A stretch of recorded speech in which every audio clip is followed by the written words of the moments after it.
नमस्कार दोस्तों, मैं आरती स्वागत करती हूँ अपने चैनल पे। एक छोटा सा लाचारी गीत गाने जा रही हूँ। अच्छा लगे तो आप लोग लाइक, सब्सक्राइब और कमेंट में ज़रूर बताना, प्यारा प्यारा कमेंट कीजिएगा आप लोग। चलिए सुनाती हूँ, बहुत प्यारा है, बहुत अच्छा है।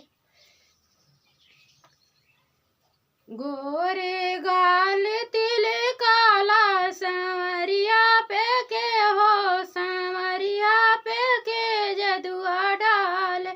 गोरे गाल तिल काला संवरिया पे के हो, संवरिया पे के जदुआ डाल।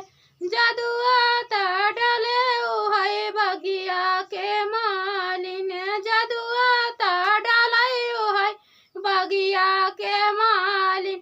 जे कर बलमा मता वाला संवरिया पे के हो, संवरिया पे के जदुआ डाल। गोरे गाल तिल काला संवरिया पे के हो, संवरिया पे के जदुआ डाल।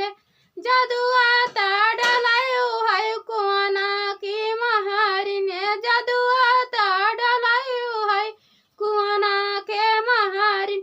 जे कर बलमा मता वाला संवरिया पे के जदुआ डाल। जे कर बलमा मता वाला संवरिया पे के हो, संवरिया पे के जदुआ डाल। गोरे गाल तिल काला संवरिया पे के हो, संवरिया पे के जदुआ डाल। जदुआ त डलायो है महलों की रानी, जदुआ त डलायो है महलों की रानी। जे कर बलमा मता वाला संवरिया पे के हो, संवरिया पे के जदुआ डाल। गोरे गाल तिल काला संवरिया पे के हो, संवरिया पे के जदुआ डाल। जदुआ त डलायो है रहिया बाटोहिया, जदुआ त डलायो है रहिया बाटोहिया।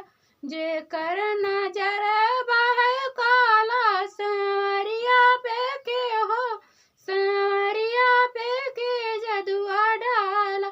जे कर